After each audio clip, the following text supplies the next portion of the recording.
Oslob Cebu, isa sa mga sikat na destination dito sa Pilipinas for an unforgettable marine adventure. In this vlog, sasamahan nyo kami commuting to Oslob, exploring some of its historical landmarks like the Cuartel Ruins and the Immaculate Conception Church. At syempre, ang highlight ng trip, whale shark watching! I-share din namin ng budget breakdown, some travel tips at buong experience namin sa Oslob. So if balak nyo rin pumunta soon, this vlog is for you. Tara, simulan na natin ng adventure!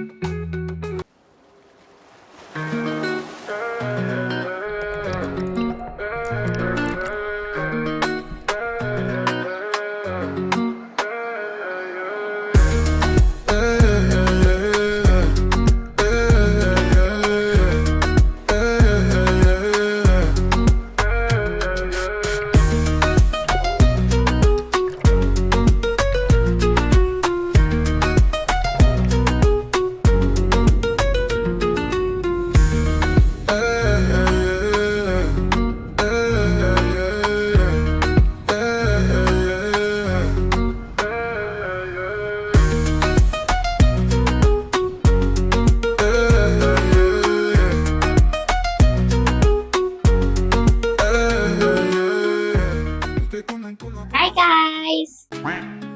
Get ready with me! We're going to Cebu! Dito na kami guys sa airport.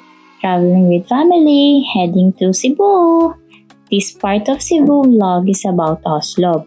Kung magkano nagastos namin at paano mag-commute papunta. Yes, DIY commute with family. Okay ba? Sulit ba? Let's find out! Tara, simulan na natin ang adventure! Yan mo guys, nangiinggit sila. Maaga pa lang, andito na kami sa airport. Dumating kami around 12 midnight for our 3 AM flight. Siyempre, check-in agad tapos diretso na sa loob.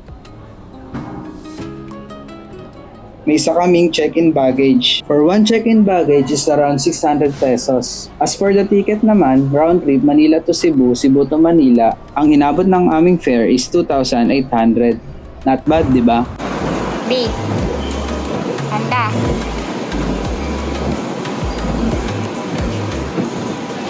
After few hours, finally boarding time na. Let's go!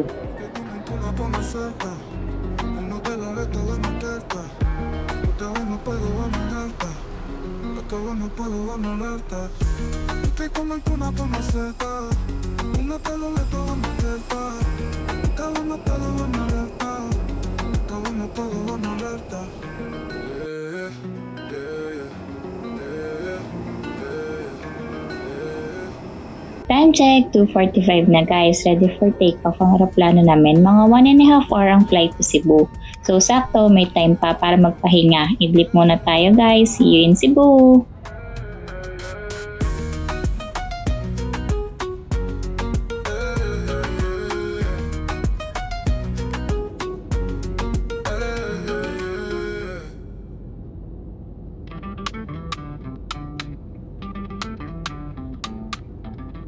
Good morning guys, the sun is up and we just landed in Cebu City.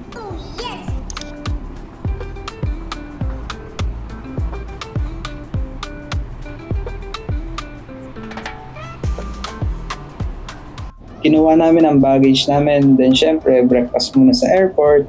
So we spend around 800 pesos for breakfast at airport. Good for 6 na yun. Ay, ito na pala. Very good. Kahit ito na.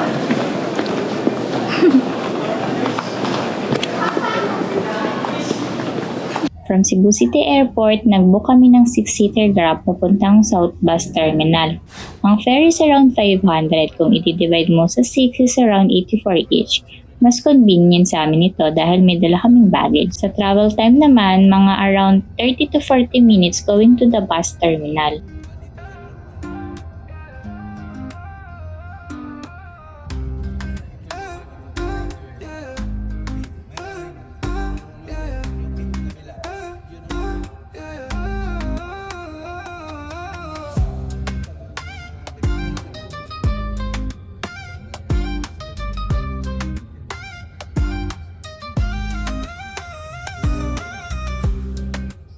Nandito na kami sa South Bus Terminal guys, 7 AM na pala. Bayad muna ng ticket, 272 per person for the air-conditioned bus. Meron din silang advance booking online pero walk-in lang kami. Okay lang din kasi every 30 minutes naman may bus na dumadating. Nung dumating kami, may dalawang bus na naka-standby papuntang Oslo, kaya walang hassle. By the way, 24 hours open ang Cebu South Bus Terminal. Pero ang biyahe papuntang Oslo usually 2 AM to 10 PM. After ko magbayad, diniskan ng mga tickets namin, okay to board na. Ready na for the long ride to Oslo. From South Bus Terminal, ang biyahe papuntang Oslo ay 3 to 4 hours. Depende sa traffic at weather syempre.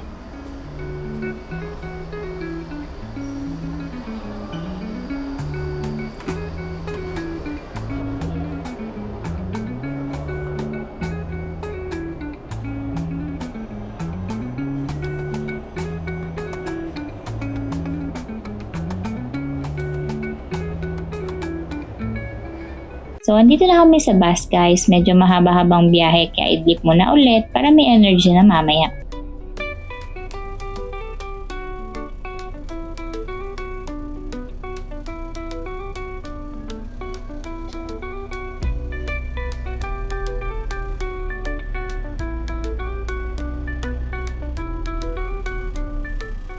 Finally, andito na kami sa GT Seaside Inn. Mga 3 to 5 minutes walk lang to from the highway kung saan kami bumaba ng bus. Nag-book kami rin ng room good for 6 for 4,000 kasama na yung breakfast. Check-in muna kami, then nag-order na rin kami ng food for lunch since past 11 AM na rin.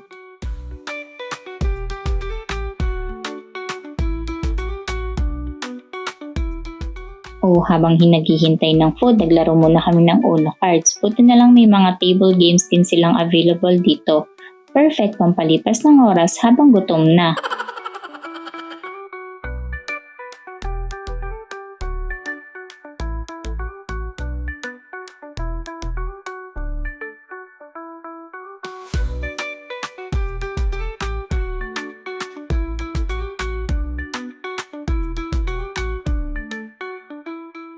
Finally, dumating na rin yung order namin. Nag-order kami ng sisig, sinigang, grabe ang daming serving ng sinigang nila, at pansit. Total bill sa food namin is around 1,200 lang for all. So 200 each kasama na rice.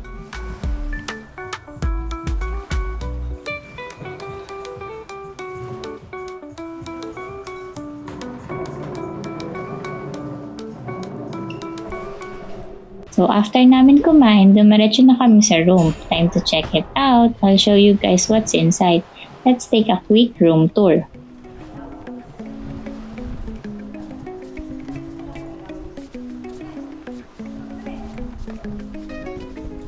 So there's a 2 queen size bed, towels, 2 extra bed,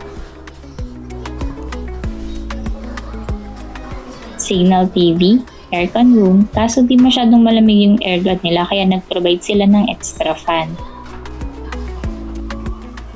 At may toiletries din.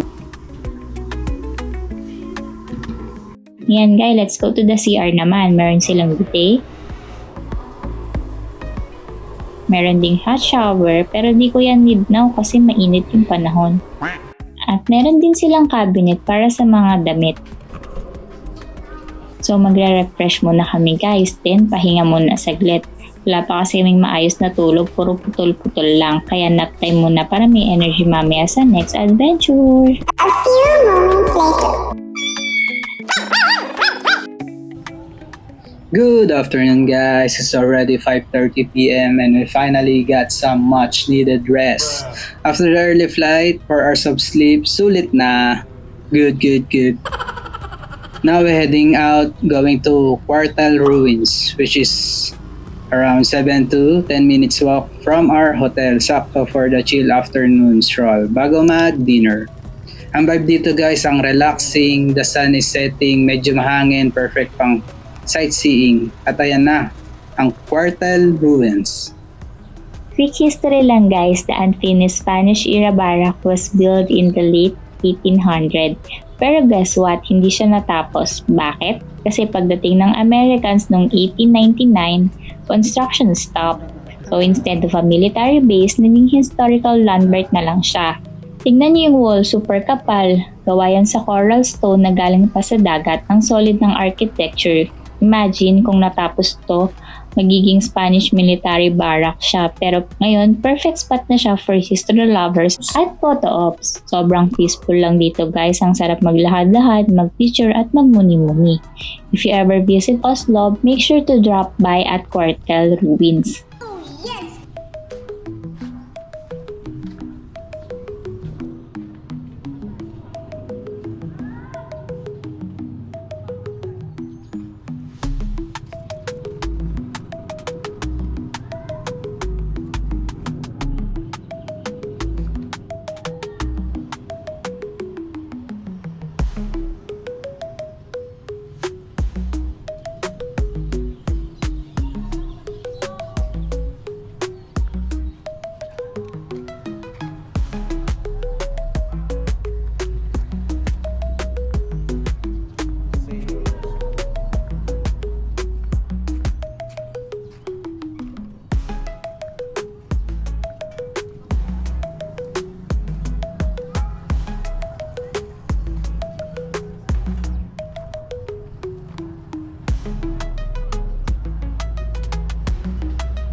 Beside Quartel Ruins in Museo Oslo, where you'll find antique pieces showcasing the town's history.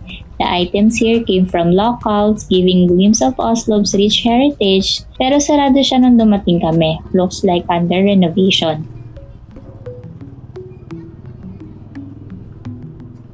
Lakad pa ng konti, andito na tayo sa seaside. Ang daming nakaupo, nagpapahangin at nagmuni-muni.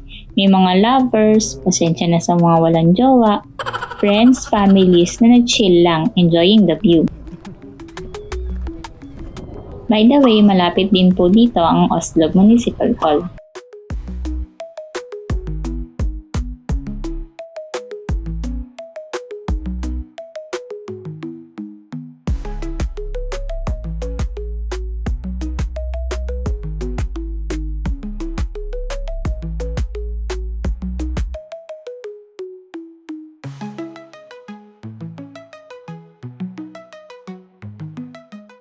Then malapit lang sa Quarter Ruins is ang Our Lady of Immaculate Conception Church. Isa ito sa pinakamatandang simbahan sa Cebu, built in 1830 by Spanish using coral stones also.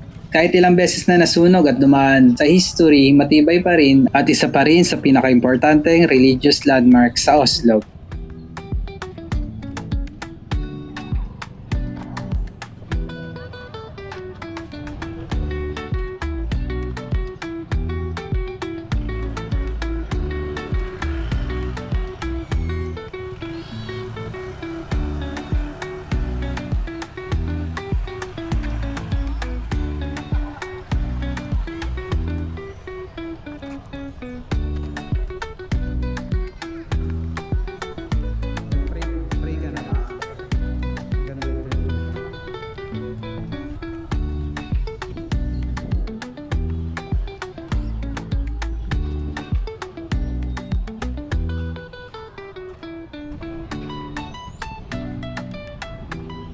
So let's check inside. Tingnan natin kung ano ang nasa loob ng Our Lady of Immaculate Conception Church.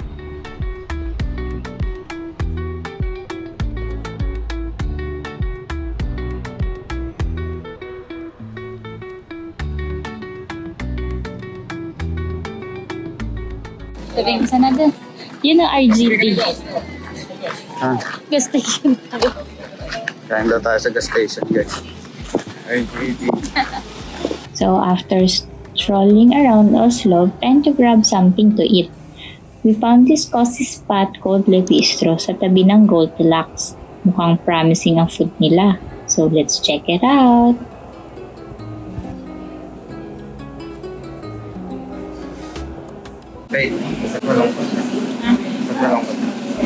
Malungkot si Faith siya kasi magpapayat eh. Le Bistoy, guys, is a well-known restaurant here in Oslo, offering a mix of Filipino and a Western cuisine. Chicken, banana. Chicken, banana. Ayan, si Panda excited na naman kasi kakain na. So we ordered pizza, pesto, salad, and then a carbonara. So let's eat, guys!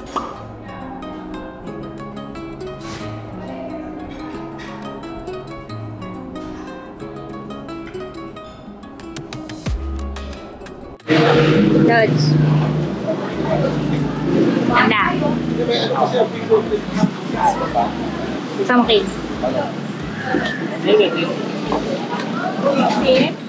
20 lang. 20? Hindi.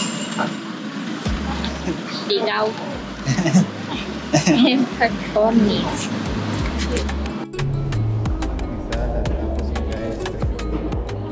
After namin bumili ng balot, we go naman dito sa 7-Eleven. We buy some ice cream para sa snack later.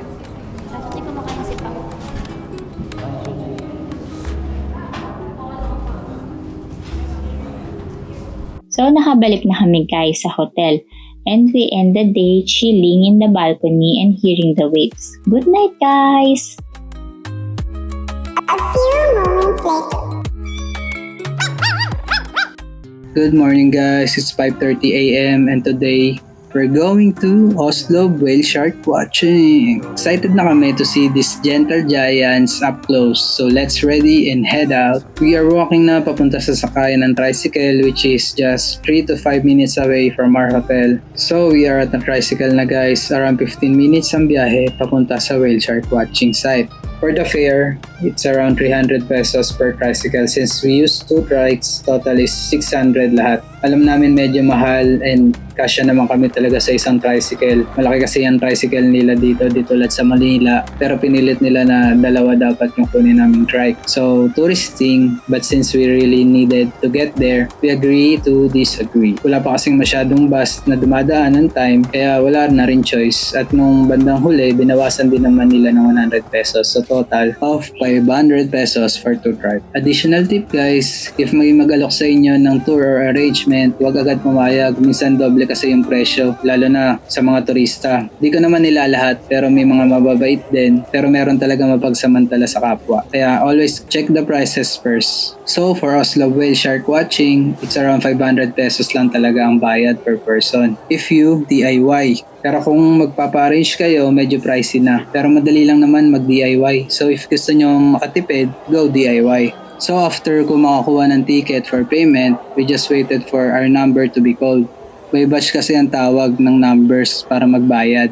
Medyo madami lang fixer na sumisingit pero no worries. Kung ano number nyo, yun na talaga ang pila nyo. Wag na lang talaga kayo magulat sa mga sumisingit kasi at the end of the day, susundin pa rin naman yung number system. While waiting for your number to be called, pwede na kayong mag-orientation. It's about the do's and don'ts while swimming with the whale sharks. After namin mag-orientation at magbayad, nag-breakfast muna kami. Since medyo matagal pa at mahaba pa ang pila, 2 to 3 hours pa daw ang waiting time. Balak pa sana namin mag-Sumilan Island pero na-overwhelm kami kasi ang dami ng tao kaya focus na lang muna kami sa whale shark watching. Bawi na lang sa mole bowl. Partida weekdays pa at Monday ito Pero ang dami talagang tao. Yan guys, so ang daming tao. Habang tumatagal mas dumadami pa sila. May mga nakapila pa sa likod ng tent. Kaya expect talaga ng long wait, lalo na kung peak hours. Then, after a few minutes, tinawag na rin finally ang number namin. Ito na guys, we're about to encounter the gentle giants. Excited na. Let's go! Yan guys, nasisilip na namin yung whale shark. Wow, ang laki niya! Ang whale shark ang pinakamalaking isda sa mundo. Umaabot sila ng 18 meters ang haba. Pero kahit sobrang laki nila, gentle giants lang sila. At madalas na sa diet nila is plankton, small fish ang kinakain nila. The spot patterns in the body is unique sa bawat isa, parang fingerprint ng tao. They can swim 5 km per hour at their lifespan is a range up to 100 years sa dagat. Ayan guys, let's watch and dive in. Time to take a picture with the whale shark. By the way, bawal natin silang hawakan and we should keep a safe distance from them. Pero minsan, hindi rin may iwasan na mapalapit kasi they keep on moving around habang kumakain. Also, bawal din gumamit ng flash sa picture para hindi sila ma-disturb. At syempre, be mindful din sa ibang tao sa paligid. Madami kasi tayo sa tubig. Baka hindi sinasadyang magkabanggaan, lalo na sa bangka. Medyo maalon nung time na to, kaya ang dami kong nakitang nauuto. So, ingat-ingat lang.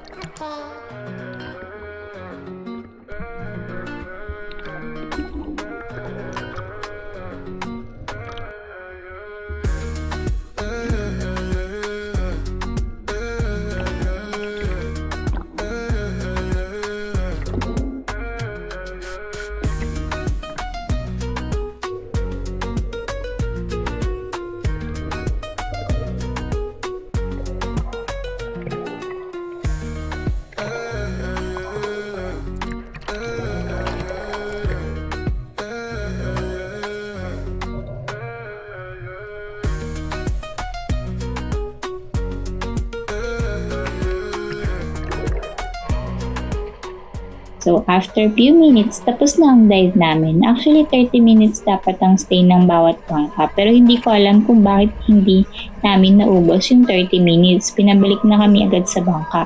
Baka dahil sobrang dami ng tao, kaya minanadali na para ma-accommodate pa yung iba. Medyo bitin pero at least na-experience natin na makasama yung mga gentle giants. So, worth it or not?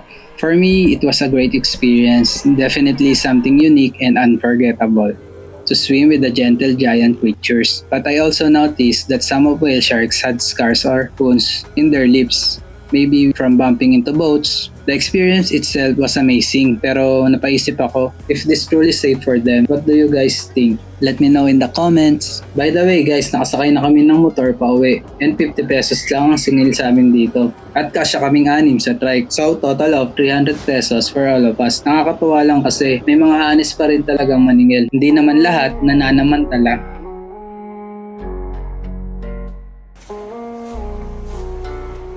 Ayan, nakabalik na kami sa hotel. Past 10 a.m. na rin. Buti na lang may free breakfast pala kami from the hotel. Though nakapag-breakfast na kami kanina, lunch na talaga tong food namin nakakainin. By the way, breakfast serving time ng hotel is 8 a.m. to 11 a.m. So umabot kami. Sakto energy refill after the whale shark adventure.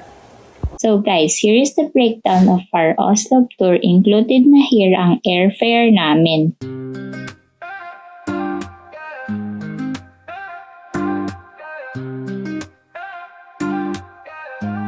So, sulit ba guys? What do you think about joining us here in Oslo? Now we're heading to Molbol. We're taking a non-air-conditioned bus to the terminal and then transferring to another bus going to Molbol. Stay tuned for the next part of our Cebu adventure! Bye!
Please don't forget to like, share, and subscribe.